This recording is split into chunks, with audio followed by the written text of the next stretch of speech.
Ladies and gentlemen, welcome to the Tim Dillon Show. We have an interview this episode with Max Blumenthal, who wrote an article in the Grayzone with Trump insiders talking about where Charlie Kirk was mentally in the last few weeks and months of his life and the things he was feeling and the pressure he was under.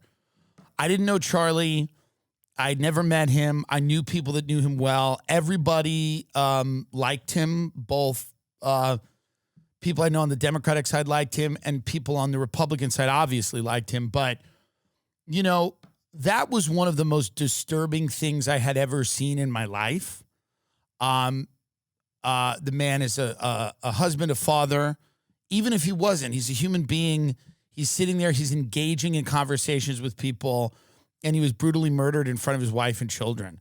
I'm not a sanctimonious guy. I dressed up as a dead healthcare CEO on Netflix. I'm not someone who is out there being a purveyor of good taste, but I just don't understand how, after witnessing that murder, you could be gleefully celebrating this attack. I think you're at a very bad place spiritually, in your life, if you're celebrating the murder of a person like that. I mean, again, this wasn't, a lot of what I do on the program, we make fun of the news, we make fun of what's happening. A lot of it's dark comedy. So I don't go out there and police people's reactions or tell them what to say. But if that's the first reaction you have to that video is to celebrate this, or, I mean, you can't be doing great.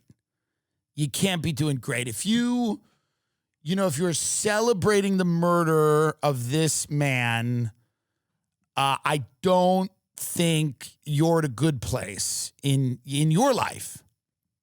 And, like I said, I saw the video. I watched it one time. I would not rewatch it. I found it to be, I didn't know what I was watching. I was on a plane to Austin with Louis, actually, and he was doing shows down there. And I saw this video, and I was like, it was maybe the worst thing I have ever seen. When I picked up my phone, it was unbelievable. And a lot of people I know, people that I'm, in their orbit comedically or for whatever reason were, I understand people trying to be funny about terrible things. I understand failed attempts at making things funny. I've had them myself. I get it. But some people, the joy, the glee, the delight in this man's assassination, again, I don't understand how you can look at his wife who's collapsing in front of his casket, who's crying, where the children are asking where their father is. I cannot get to that place where I can understand enjoying that. And it scares me that there's a lot of people that are there. And people that I kind of somewhat know, not close friends, but like people that I am aware of and, have worked with and know from the life that I've lived. Like, I had disagreements with Charlie Kirk, some substantive ones. I have disagreements with most people. You do not have to agree with someone to not enjoy their murder. This is something that should be obvious. You don't have to agree with someone to not delight in their murder. This guy's life was ended. His family was shattered. It's inhumane. And I understand that this is what's going to happen inevitably to people as the country drifts into this kind of schizophrenic fever dream where nothing is real and people are, living online and they're radicalized and everyone's an enemy and everybody's dehumanizing them. and everybody feels for whatever reason that this type of thing is justified. And it's a terrible omen for the future of America if people think that a guy who's willing to sit at a campus and engage in debate with students should be assassinated. I can't understand that. That's not something that I'm open to understanding. I think it's a pathology. I don't think it's a political point of view when someone's head is blown off in front of their children, and for someone to say, "Oh, good." It's not a political point of view. That's kind of a deeply destructive pathology. And I don't think that, I understand, again, people trying to make a horrible situation funny and failing and doing things that are in bad taste. I've done them myself. I get it. That's not really what I'm talking about here. That's not what I saw that was the most disturbing. What I saw that was the most disturbing was the complete delight and joy in seeing someone cut down like that. I don't agree with a lot of the people that run the state that I'm sitting in right now. It's California. I feel they've been incredibly destructive to my living in the sense that, I think they've ruined large swaths of the most beautiful state in the union. I think their policies have driven business out of the state. They've increased crime, and I agree with their policies on some things, right? I'm pro-choice, I'm pro-gay marriage, I'm pro, on a lot of the social issues, I have kind of a libertarian view. So states like New York and California, I'll agree with them on certain things, and then on other things, I don't agree with them, right? I don't agree with pick a gender day in preschool or whatever's happening. Obviously, there's things that I don't agree with at all. And I would never want any of the people that I disagree with to die. I would never want any of the people who I politically disagree with on any issue to be shot in front of their children. I don't understand. I think you're at a place in your life. If you're enjoying that, you're at a very bad place in your life. You're not at a good place in your life. I mean, that's all I can say. I don't know many well-adjusted, happy people with their own children, their own partner, wife, whatever, girlfriend, boyfriend, a dog you like. I mean, anything that you love or care about. I can't imagine someone with that type of life seeing that guy's body tense up and then and slump down, watching the last moments of his life and gleefully celebrating it. It just, to me, is I don't understand. I can't. I was looking at some of these things kind of shocked. And I'm not a sanctimonious guy. I'm not a guy that is offended by much. I'm almost offended by almost nothing. Not nothing, but when you're a person who's done comedy for years and you've been in this fucking world for years on the internet, you can't really be, sensitive. It doesn't work. It's not, it would be the death knell for whatever you wanted to do in any type of public life if you were sensitive or if you internalized everything or took everything to heart. I mean, that being said, when you see somebody, treating this like it's Christmas or, some of the reactions I've seen are from people that are deeply, deeply, deeply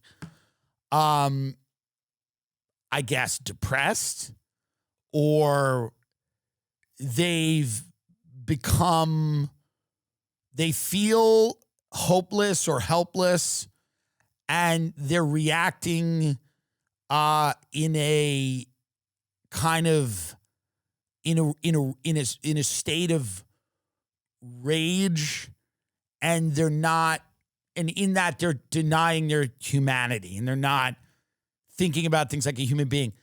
I understand not liking someone. I understand thinking their policies make your life harder. I understand having fundamental disagreements with people. Fundamental disagreements, by the way, not like little things. I understand that there's people in my life I have fundamental disagreements with on major issues, big issues, and I still remain friends with them because I believe that humanity is incredibly important, you know, and that people respect the fact that people are human beings that come from different places, have different belief systems, have different faiths, have different ways of doing things. And, you know, and Charlie Kirk was not a crazy extremist. He made inflammatory statements. A lot of people make inflammatory statements, but if you listen to the context and a lot of what he said, the guy was not like a psychopath. He had a definite belief system that, you know, he sat down and talked with people about. If you're for the assassination of that person, I can't quite get into your head. I said this in 2020 when people were talking about the need for violence, not only protests, violence. And I said, this goes to a terrible place.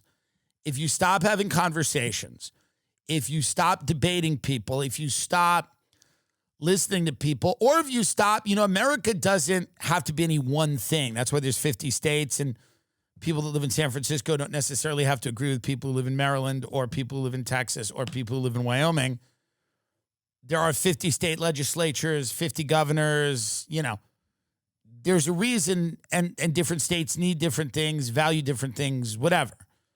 You know, I just can't see the value in celebrating someone's death. I mean, whenever there's a weapon, number one, everybody uses it. So anybody celebrating this, it will come for you. It will come for someone on your side eventually.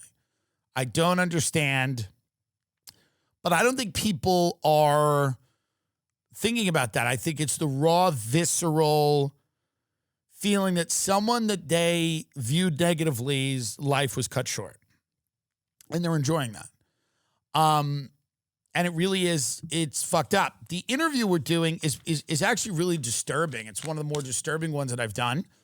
And it's a viral article that is going viral after this. And it's trying to, again, it doesn't suggest that Charlie Kirk was murdered by Israel, but this article, which is going viral, is a disturbing portrait of a lot of the pressures that not only Charlie but other people were under.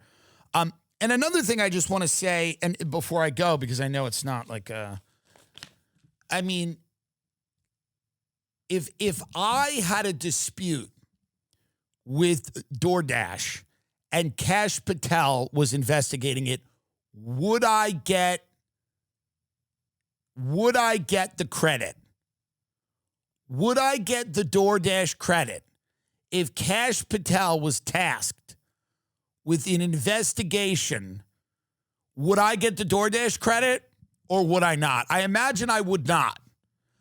I imagine if there was a discrepancy on a DoorDash order, the head of the Federal Bureau of Investigation, Kash Patel, would not be able to secure my credit of $11.90. What is this guy doing? I mean, the guy that did this to Charlie's, his parents turned him in. I mean, what could Kash Patel run? This is kind of an interesting question. What organization could Kash Patel run credibly? I don't know. Anyway, Max Blumenthal. Morgan & Morgan is America's largest personal injury law firm. We've talked about them so many times on the show because they are the best. With over $25 billion recovered for over 500,000 clients, Morgan & Morgan has a proven track record of fighting to get you full and fair compensation. In Florida, a client received $12 million after the insurance company's best offer was $250,000. In Pennsylvania, a client was awarded $26 million, a staggering 40 times the insurance company's original offer for $650,000. A recent client in Pennsylvania just received $29 million. The insurer's best offer was $500,000. There's a reason why Morgan & Morgan is America's largest personal injury law firm. More people are trusting Morgan & Morgan than anybody else. For over 35 years, they've been fighting for the people. They have over 100 offices and more than 1,000 lawyers nationwide. All law firms are not the same. If you're ever injured, you can check out Morgan & Morgan. Their fee is free unless they win. For more information, go to forthepeople.com/Tim or dial pound law pound 529 from your cell phone. That's forthepeople.com/Tim or pound law pound 529 from your cell. This is a paid advertisement.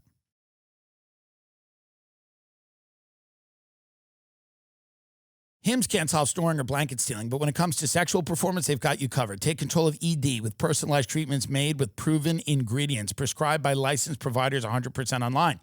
ED can make you feel out of control. Hims lets you take it back with personalized treatment options, including daily meds that support more spontaneous moments. ED is more common than you think and simpler to treat than ever. Through Hims, you can connect online with a licensed provider to access personalized treatment options discreetly and on your terms.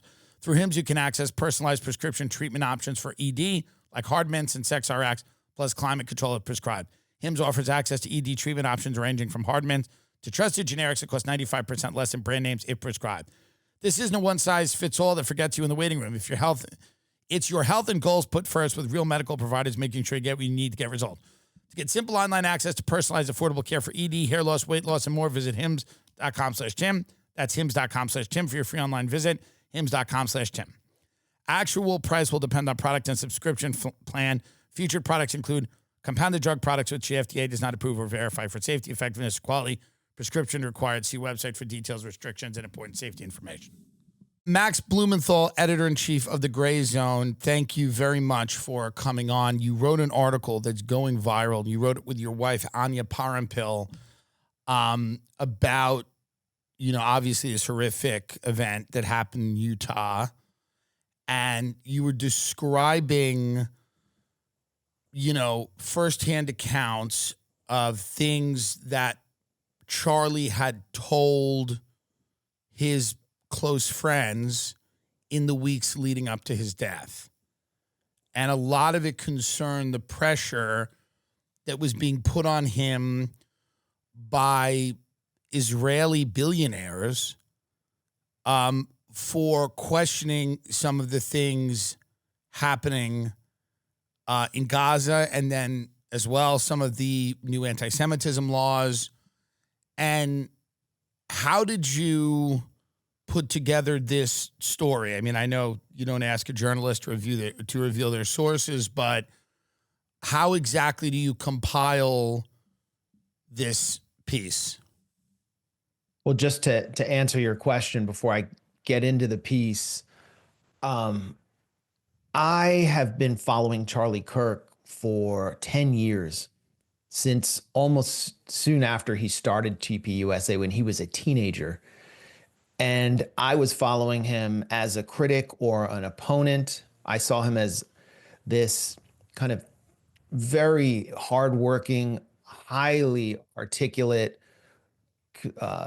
sort of like superhuman, ultra-conservative operative that the Israel lobby had basically hijacked, and they were using him to create the biggest Republican or conservative youth movement in history, TPUSA, and use it to advance Israel's program in the US alongside all of the kind of conservative social issues he wanted to push, and recruit the youth and train them and make sure that they stayed completely aligned with Benjamin Netanyahu's Israel. And these billionaire donors, they're American, but they're loyal to Israel primarily. And they actually don't care about issues like abortion or LGBTQ or maybe some of them don't like mass immigration because they think immigrants might turn against Israel, but their issue is Israel. And Charlie Kirk was going to advance that for them. And in exchange, he'd be built up as like the biggest conservative youth leader in history. So I've been following him for 10 years. I have no reason to say anything.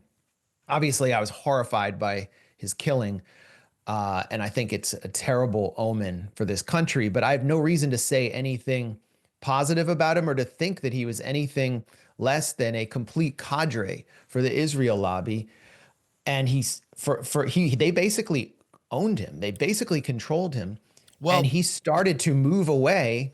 And I was hearing about, just to tell you about how this kind of this article came into being, I was hearing about this before he was killed, that something through the grapevine. I mean, I grew up in Washington. I've been in the city, so people talk. And, honestly, even though I'm more from the left, people from the Trump administration and around the Trump administration talk more to us than the Biden administration did. They talk more to alternative media. So I was hearing about the pressure that Charlie Kirk was under in the months before he was killed. This was not unfamiliar to me. And so I decided to go back to some sources that we had and ask what was, for more details. Well, even as somebody who you were a political opponent of his, it's obvious, seeing a lot of people gleefully celebrating his vicious murder, obviously you don't have to agree with someone to not delight in their murder. I mean, I've been surprised, friends of mine, people that I know, and their reactions to this have actually shocked me and shaken me a little bit. I want to get back to this turn that he makes. Do you have a timestamp on when he's starting to question really Israeli influence in American domestic politics? Because I'm reading your article and you talk about, your source is talking about Charlie kind of starting to question the amount of influence that Israel has in U.S., not only domestic politics, but foreign politics as well. Do you put this right around the time that we attack Iran? Is this before that? Is this after that? What do you know about his progression? Let me just close a window here because I have some noise coming in. He never comes back. No. So yeah, I'll come. Yeah. Okay. So this is one of the most fascinating stories I've witnessed in American politics. It could be the theme of a film or a documentary or a book. Charlie Kirk began coming under pressure from his own base. I would say, I actually forgot which year it was, but it was like 3 or 4 years ago. And it was called the Groyper Wars. And Charlie Kirk would do these TPUSA tours around the country, and young men would file in, and they would, you get to question Charlie Kirk and debate him.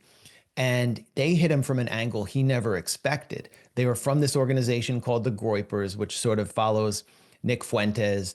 They're anti-Israel. They're kind of anti-Jewish. Some people call them white nationalists, whatever you want to call them. They're very anti-Israel, and they believe they're the true voice of America first because the U.S. government has fallen under the control of this malign foreign power in Israel. And so they would confront Charlie Kirk with the history of, for example, the USS Liberty, the U.S. naval ship that was deliberately struck by the Israeli military in the 1967 war in order to cripple that boat because it was a surveillance boat. It was listening to Israeli communications. And they killed scores of sailors. And they would confront Charlie Kirk with the difference between Israeli interests and American interests while holding up a cross. And Charlie Kirk would just shut down the conversation because he knew that if he would give an inch to them, it would threaten the relationship with his donors and TPUSA would collapse. Now, after October 7th, the pressure was just too extreme. The whole grassroots of the conservative movement, everyone under 35, started to question the U.S.-Israel relationship because they wanted to be America first. And they saw Netanyahu just leading Trump around by the balls. They saw Miriam Adelson, this Israeli intelligence asset billionaire, just calling shots inside the White House.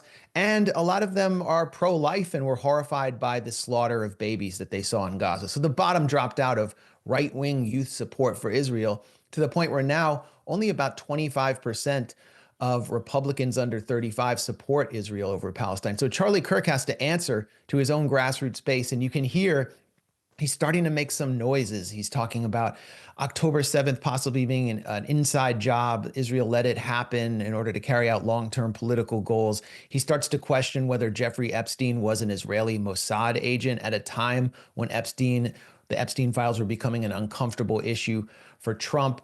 And it all blew out into the open at TPUSA's July Youth Summit in, I believe it was Tampa, Florida. Yeah. Might have been Tallahassee. Yeah. Tucker gave the speech. Right. Right. So Tucker gave a speech. I mean, that was the seminal moment, but it wasn't just Tucker. Megyn Kelly had started questioning Israel, and she's on stage calling Jeffrey Epstein a Mossad agent with Charlie. Comic Dave Smith, who, like myself, is a Jewish anti-Zionist, but he more comes from kind of the libertarian world. So he was welcomed on stage to debate a Zionist propagandist who works for Newsweek, Joshua Hammer. Debate, no, that's not something you want, especially at this point, if you are like a pro-Israel enforcer. And Dave Smith was openly talking about the slaughter of children in Gaza, and the crowd was cheering in this cathartic way. Then Tucker comes out, says, you should have your citizenship yanked if you fight for a foreign army. All right. Hundreds and hundreds, thousands of American Jewish youth go to Israel and fight for their army instead of our own. So that's a direct blow to not just the Israel lobby, but like the whole concept of Jewish communal life as it's understood by its leadership. Then Tucker calls out Bill Ackman, who's one of the biggest Netanyahu money men inside the US, who's pulling strings at Harvard, getting their funding pulled unless they crack down on Palestine activism. And he questions Bill Ackman. He calls him a scam artist and said, how did he make $9 billion? Like, where did it come from? I mean, and Bill Ackman, the next day, he couldn't really answer the question. He published like a 5,000 word meltdown Twitter post trying to defend his financial investments. It was just bonkers. I'd never seen anything like it. And it was all Charlie Kirk's fault for giving basically the people what they wanted. And after that, he started getting publicly attacked. Ben Shapiro and Mark Levin, the two biggest Zionist enforcers in the media, who are very close to Netanyahu, biggest forces lobbying Trump to wage war on Iran, went off on TPUSA, said we can't be having a Big Ten if it includes kooks. Laura Loomer, we all know who she is. She publicly attacked Charlie Kirk and said he basically had to step down. He was getting attacked in pro-Israel media. What we didn't know, which I learned, is in private, the pressure was even more intense. He was being bombarded with text messages. And at some point, Netanyahu personally called him and offered to basically fund his organization to new levels that he never even imagined, which meant, Zionist Israeli takeover, complete like recapture of TPUSA, an organization they basically helped create. And Charlie Kirk turned him down. Now, after Charlie Kirk was killed, we know that Netanyahu wouldn't stop posting about him. Like minutes after he was killed, when his body was still warm, Netanyahu was posting about him, interrupting his 7-front war in the Middle East and his global assassination spree, where he's trying to kill people even inside a U.S. ally in Qatar. Can you remember any time that in the history of a political assassination that the leader of a foreign government has come out to deny that they were behind it? I mean, I've never seen anything like that. Right. I mean, yeah. I mean, it was, so Netanyahu has to ultimately deny that Israel was involved in an interview on Newsmax with Greta Van Susteren. Newsmax is another like institution that Israel controls. Its CEO, Chris Ruddy, was just in Israel with Netanyahu, basically shining his shoes in public. So Netanyahu goes there and says, this is like, to accuse us of killing Charlie Kirk or having a role in this is like a medieval blood libel and the Holocaust. And when Netanyahu says that, it probably leads some Gentiles to wonder if there was something to those blood libels. I mean, when someone that sleazy and that blood-soaked links innocent Jews to the murderous campaign that Israel's carrying out, it's bad. It's actually bad for the Jews when he says that. But I've never seen anything like this. And I'd never seen anything like what Netanyahu was doing relating to a tragedy or a crime in the United States since 9/11. Netanyahu blamed Muslims for Charlie Kirk's killing explicitly on Fox News. He was trying to milk it as much as he could, but it blew back on him because he's become a prime suspect. But after 9/11, Netanyahu said in comments widely reported in Israeli media, you can look this up. He said 9/11 was good for Israel. And it's the same way that he saw Charlie Kirk's killing as being good for Israel. He actually probably thought a Muslim was responsible. And he thought he could blame the left and the Palestine Solidarity Movement and get them shut down by the FBI. And so in a way, he was kind of thrilled by what had happened. And that fuels the speculation. But the real issue was, as we learned from a longtime friend of Charlie Kirk, who had spoken to him, I would say, a week or two before he was killed about this, he was afraid of Netanyahu, and he was afraid of these billionaire cutouts of Netanyahu, many of whom had funded his organization. So And I've since learned more. let me ask you a question. Yeah. What would he be afraid of? I mean, obviously, you have an organization that's well funded by people that expect something for their money, right? They're not giving it to you for free. Did you get the feeling that he was only afraid of reputational damage or, losing money, or did his fears extend to his life?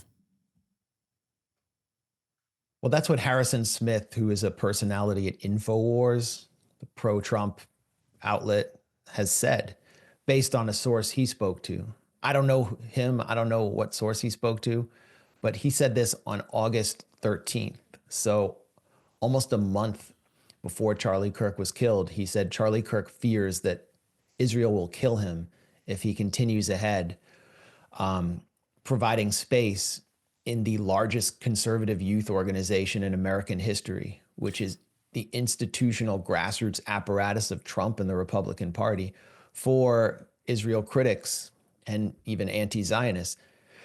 So that I didn't say that. I don't have I can't see any hard material evidence that Israel had him killed, but there's this fear when you go against the Israel lobby and you're that powerful. And it's a fear that I've been told Donald Trump shares. I've been told that by that was my next question. Several Trump insiders. My next question is, does the president of the United States fear for his life? Yes. Yes. I mean, obviously he fears for his life. And I was told that he feared for his life before the two assassination attempts, one coming within a millimeter of striking his head. I mean, let's not forget about that. But I mean, just to clarify, he doesn't fear for his life because of Ireland. I mean, I've been told, yes, that Israel is a major source of concern for Trump. I mean, think about it. What would happen this if is the our president ally. just if he suspended if he suspended arms to a country that carries out assassinations all across the globe, that specializes in assassinations, that has an entire wing of its intelligence services that conducts assassinations, including with household goods like pagers, would you not be scared? So yes, Trump is scared. And what I learned from this source, who is a Trump insider, someone who talks to who talks to people in the Oval Office, people close to Trump, is that during one of Netanyahu's many visits to the U.S. this year, some figures in his retinue, Israeli agents, placed electronic devices on emergency response Secret Service vehicles. The Secret Service found them and they reported this to the White House. These would be emergency response vehicles that would respond to an incident potentially involving the president. All right, some people watching this might be dismissing me as crazy right now, and I wasn't able to confirm this. I can't just call up the Secret Service and have them tell me that. But in 2019, three former high-ranking U.S. officials from the Trump administration told Politico that listening devices were found around the White House and at sensitive locations across Washington targeting President Trump. They wanted to listen to his calls and communications, and they were planted by Israel. You just go look that up while I'm speaking right now. Boris Johnson, the former Israeli prime minister, wrote in his memoirs that Benjamin Netanyahu asked to use his bathroom, his personal toilet, and that British security found a listening device planted in his personal toilet immediately after Netanyahu left. So Netanyahu himself dropped a listening device in the British prime minister's toilet. Like, never let Netanyahu take a dump at your house. Let me ask you a question. In your estimation, why do things like this not damage relations between the U.S. and Israel more, or the UK and Israel? You know, when an ally is found to be, now everybody spies on everybody, but when you are putting a listening device in the prime minister's bathroom, or you're putting, reportedly putting tracking devices on Secret Service emergency response vehicles, where is the fallout from that? Is there any? Is there any diplomatic fallout from that? Exactly. Yeah. I mean, think of all the things Israel does. Israel just is seeking to drag the U.S. into an all-out war with Iran. Where's the fallout from that? The fallout is among the people.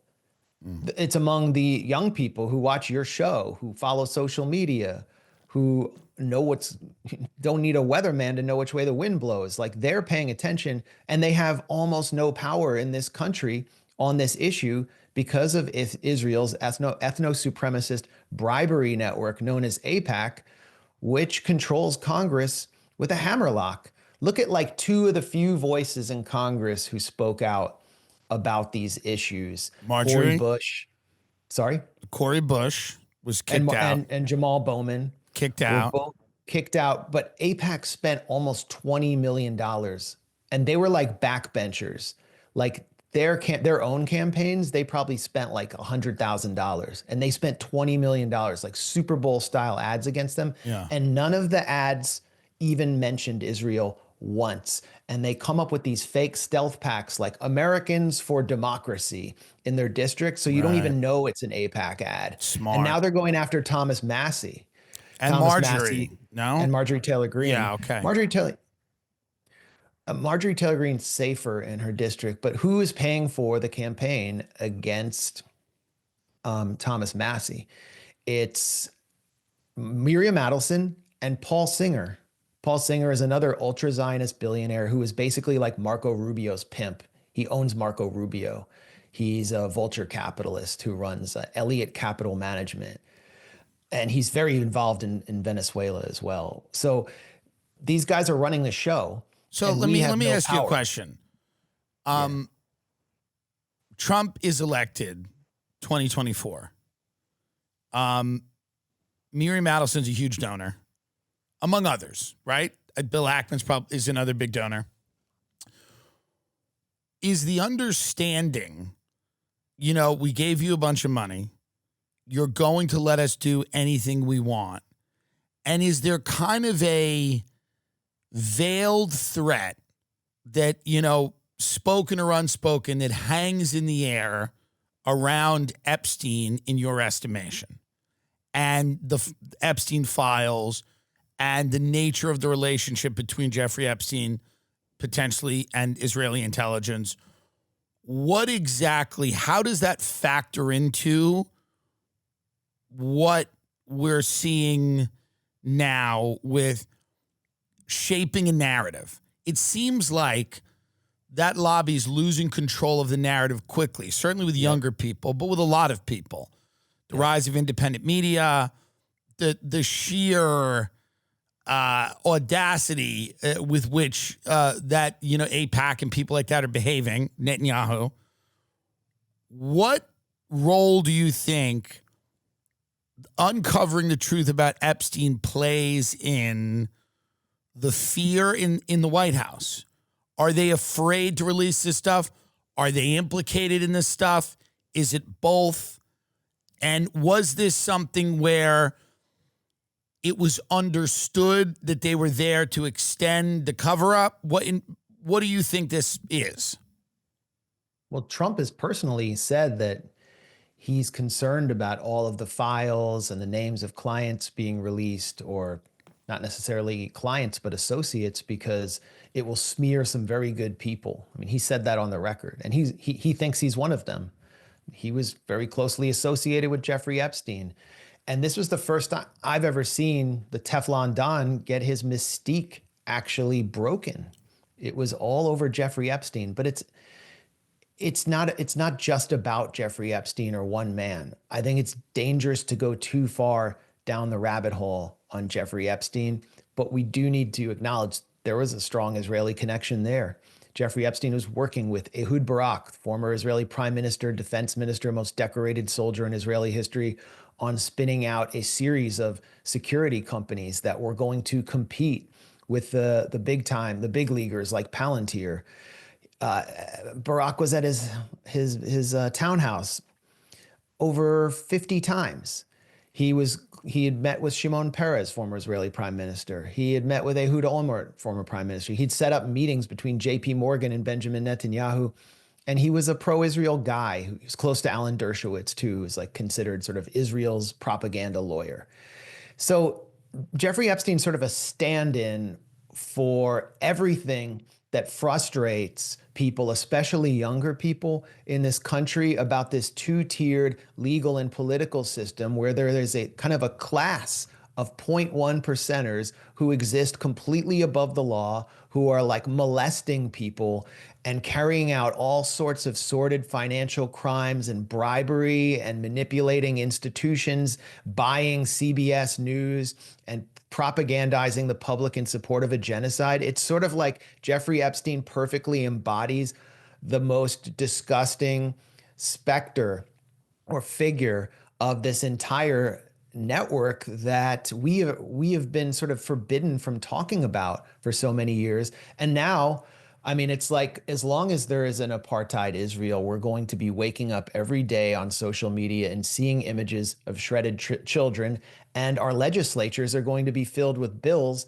that will prevent us from doing anything about it. So the frustration only continues to build as Donald Trump seems to block the release of the Epstein files. Did you notice, this is so crazy, on the day Charlie Kirk was shot, and I mean, take this out if I'm wrong, but I'm pretty sure I'm right. No, I think you're right. I think I know what you're about to say. They voted, right? The Senate voted to not release the Epstein files, and Right. it was like a straight party line vote. Yeah.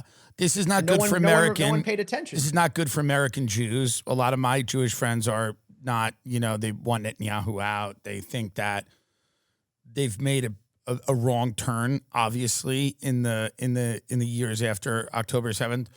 What do you think the temperature is like right now between the Trump administration and Israel? Is this an unbreakable bond that is being enforced by a fear, a mutually assured destruction? What is the likelihood of us going into Iran again? What is the likelihood of us doubling down? I mean, there's a huge project now, or will be a very huge construction project, I believe, in Gaza. I mean, they're moving people out of Gaza. They're going to build a new Gaza. Is the United States going to be providing peacekeeping? Is it going to be NATO peacekeeping forces? Is it going to be U.S. contractors? Going to be boots on the ground? Are we going to be funding it? What do you know about what's coming next? What's the next phase of what happens there? Well, with Gaza, it's not a construction project. It's a destruction project. Well, right, but it will be eventually. I mean, they're trying to move them out to do something. Right. They're trying to move them out to, in what they call in Israel, Judaize the place, especially the north of Gaza. And the religious nationalist movement in Israel, the settlers, they want that land They fought hard for it in this war, in this genocide, and they have Netanyahu under their thumb. I mean, they are the linchpin to his political coalition. There's not all those shiny pictures that you see and all the plans for the Gaza Riviera that make it look like Dubai. That's not going to be happening for any Palestinians or non-Jews. That's not what's going to happen. The plan is to ethnically cleanse as many of them as possible, to even incentivize them to go out and give them subsidies to go out. But Israel does not want them there. The Gaza Strip, what was it?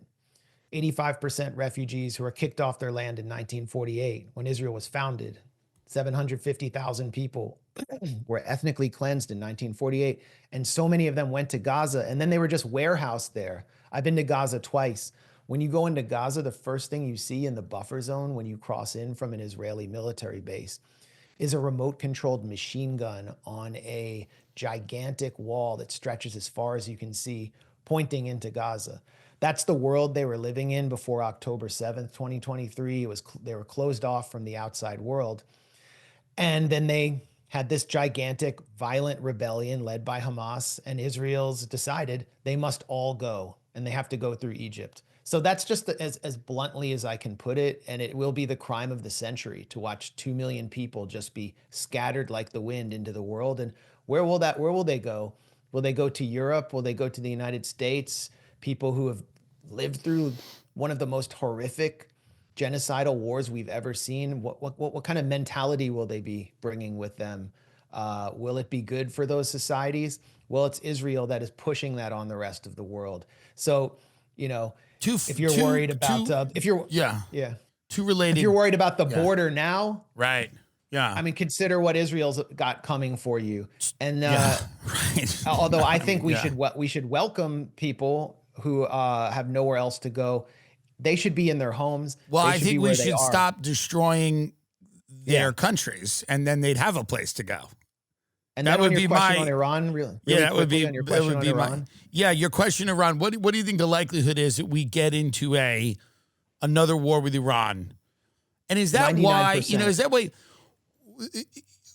Is the Israeli government right now lobbying the Trump administration actively to go back into Iran? Is this something that you know or are hearing from anyone? Yes, and also from sources in Iran. They're prepared for this. They think that this will happen 100%.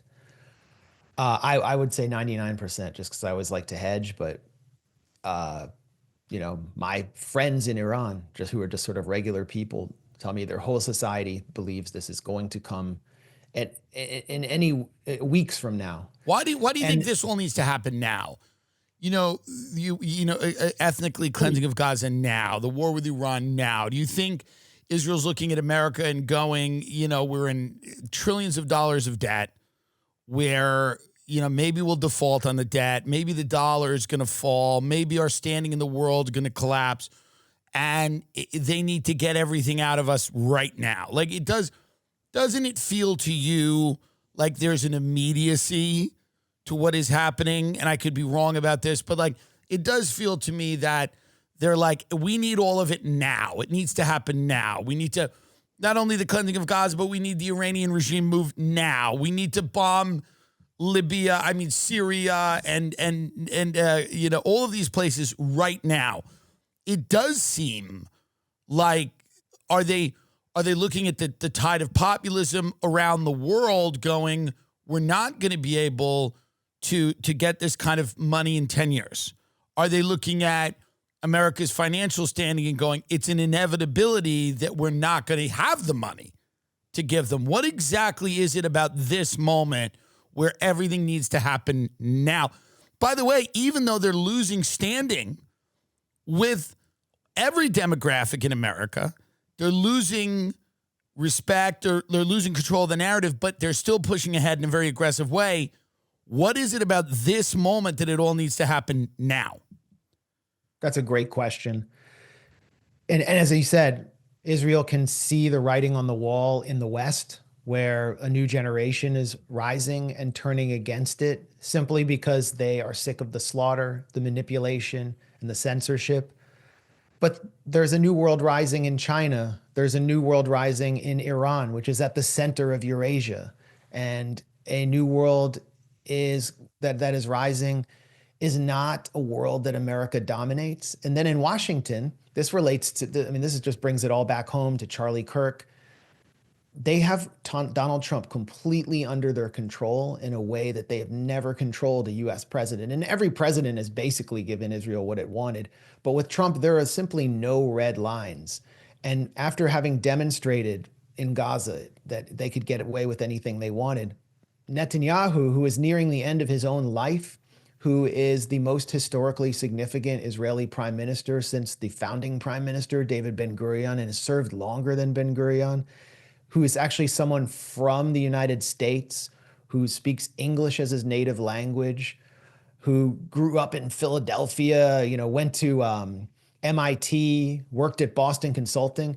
He sees that this is the last moment before Trump leaves the stage where he can get everything he wants. And his dream for his entire political career was to destroy Iran, regime change in Iran. And he believes if he can achieve regime change in Iran, then all of his problems in the region and Israel's problems in the region will disappear, and Israel will be secure and consolidate its strategic depth for eternity. So Netanyahu wants to leave this world with that as his legacy, but he cannot accomplish that in Iran, as we just saw from the last 12-day war, without the US military. And so he has to manipulate the United States into not just striking Iran and sending a stealth bomber over there for some Top Gun style raid, but boots on the ground, all out war, just like an unprecedented slaughterhouse. And we're going to see tens of thousands of American troops killed for Netanyahu's dream if it's able to go through. And so every time Netanyahu strikes Iran and tries to turn up the temperature in the region, it's always to get the U.S. involved, and it's bad for the U.S., it's bad for Jews, it's bad for the global economy and therefore the world. And that is why I'm always talking about this and why I think people need to understand the danger. What do you think happens if they can't, obviously there's members of the Trump administration that do not want to go along with this. I would say probably Trump's one of them. I don't think he sees a good domestic political outcome of going to war with Iran. What lengths are they willing to go to make this happen? Well, I think attacking Iran in an unprovoked fashion, killing nuclear scientists, attempting to kill, the supreme leader of Iran, Ayatollah Khamenei, that would be the most extreme thing possible. And it would lead to a catastrophic eruption of violence that would draw the U.S. in. Do you think Israel's planning to attack Iran? Yes. How soon do you think that's going to happen? Fairly soon, because of the window I mentioned with Donald Trump, the midterms coming up. Also, Iran is restoring its air defenses. Right. They may be importing. Iran knows something's coming. This is obvious. Yeah. So they can't allow Iran to rebuild its ballistic missile capacity. They know that the enriched uranium is out there somewhere, but they may not know where. They're afraid of nuclear scientists learning how to develop weapons, so they want to kill them all. It's very maniacal, and Israel really feels like this is it. Like they're at an existential moment. That's why they're, weaponizing Barry Weiss to take over CBS News. That's why you feel so much pressure in our own society, because Israel feels like after October 7th, they have to get this done now. Nobody hears my thing with CBS News. Yeah. It's a very powerful tool, I guess, when you're talking about boomers, but it has absolutely no relevance to anybody that's under the age of 65 years old. You know what I mean? When you see, I guess, Ellison is now thinking of buying Warner Brothers, right? CNN. They're thinking about, Sanders just talked about it. His group is buying. What is it? Correct me here. They're Paramount, and they're buying. They own Paramount. They own CBS, and now they're trying to acquire Warner Brothers. Yeah. Okay. So I like Barry. I think Barry's fun. I don't know how much Barry enjoys me at the moment, but she did at one point. But she has an agenda. It's very clear. It's a very clear agenda, is that she's deeply supportive of kind of this Israel at all costs policy. And they're going to install her at CBS. Yep. Yeah, as the ombudsman. So she'll be, I guess, tasked with determining the tone of the foreign policy coverage on CBS, domestic policy coverage, all of the coverage. Presumably, Yeah. and they just installed this figure. I think his name is Keith Weissman as the ombudsman, who will basically neutralize the news division. And he is an Israel lobbyist himself, who worked at this neocon think tank, the Hudson Institute the Hudson Institute in Washington. So it's very clear what their agenda is. And I'm just pointing to it as a sign of desperation and not necessarily a sign of total control. Well, the thing is that what I've seen over the last 6 months to a year, a lot of people are getting radicalized and they're going to very bad places, right? We don't want a bunch of people in America to become Nazis, obviously. We don't want people to become fascists. We don't want people to embrace pathological behavior. We don't Barry Weiss does. Yeah. And Israel does, because it reinforces Israel as a sanctuary for Jews. They want anti-Semitism in this country. And it also fuels their the ADL's fundraising. So we have to resist that. Yes. Well, Max Blumenthal, do you, the source that you spoke to, I guess, for this piece, does that source believe that there's any potential, and I don't know if you covered this or not with the source, do they believe there's any potential that in any way forces outside of this gunman were responsible for Charlie Kirk's assassination? I don't know if you covered that or not. I mean, I state clearly in this piece that I have no evidence of an Israeli government. Yes, did the source? I understand that. Did your source, who is a highly placed Trump confidant of some kind, do they? I don't know if you can make an inference or if they had said anything to you, but like, were they considering that as a possibility? Yes, I would say they don't accept the official story, or no one even knows what the official story is. So a highly placed person in the Trump inner circle doesn't believe the official story of Charlie's murder. I mean, no one does, but I would just say that the phrase I remember hearing is, it feels like there's more at play here. And that's not the only person with more power than me in Washington that I'm hearing that from, but So you're hearing from multiple people that are connected and tapped in, that they believe that there's more at play or more to the story than simply one radicalized young man. I heard subsequent to publishing this story from another source who I would describe as a administration insider that corroborated the account in this story. First, that Charlie Kirk was actively and aggressively personally lobbying Trump against bombing Iran in June. And two, that right now the FBI is not being forthcoming, and there's a lot of frustration with the FBI not sharing information. So, because, I mean, just to reiterate again, you're not a nut. You're a reporter. People may disagree with you. You're anti-Zionist. So there's a lot of people that are going to, say that you're a little paranoid when it comes to Israel and that Israel's behind everything. I'm just saying this is not what I'm saying. I'm saying this is an attack that you've probably faced before. But you're a reporter. You're not a nut. You're not a crazy person. You grew up in Washington, D.C. You have connections to a lot of these people. You have sources. And you're not speaking to schizophrenics on the street. You're not talking to crazy people. You're not, this is not things you're getting off message boards or a Discord. You're talking to people in the know that believe there's more to the story. That's pretty shocking. I can only say that I wrote this. I mean, some people want to say there was this prefabricated narrative on the right that the killer was a leftist or a Muslim.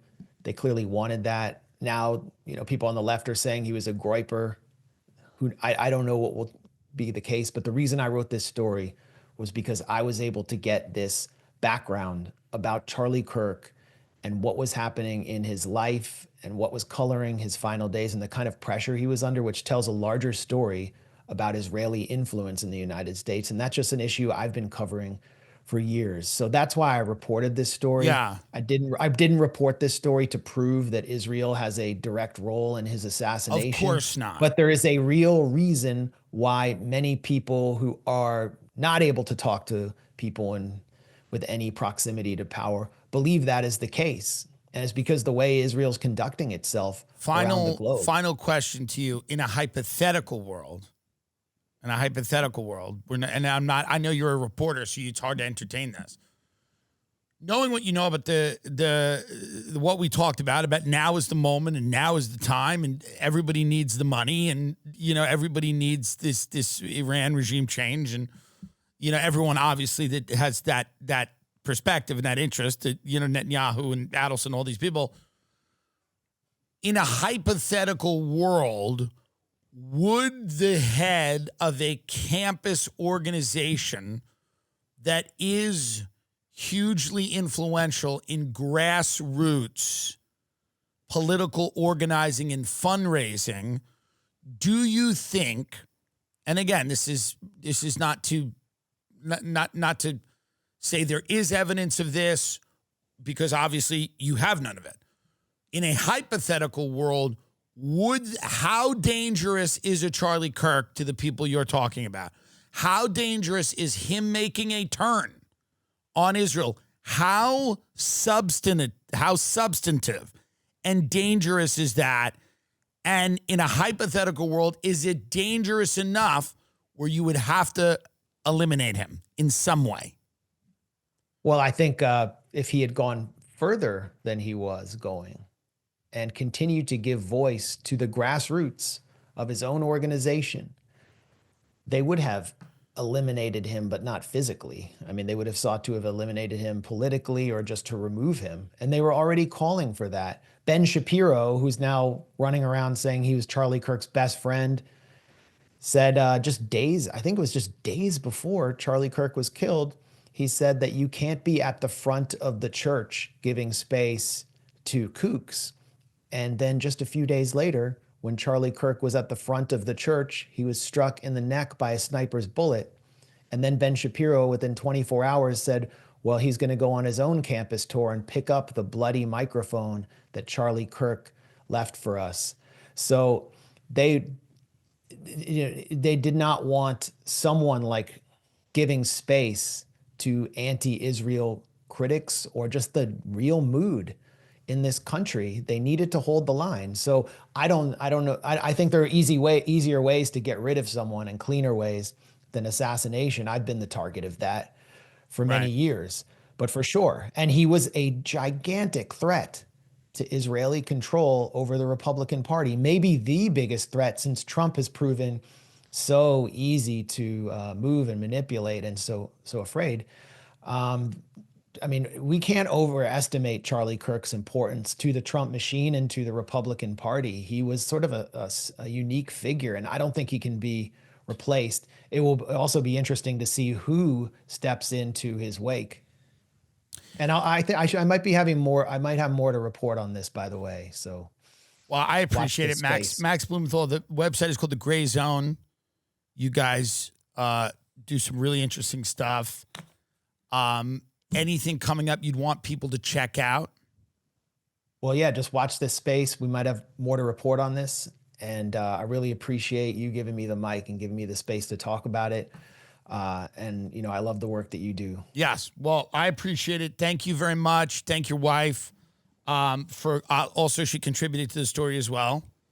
And, thank you, both of you. And we'll have you back if there's new developments. Appreciate that. Of course.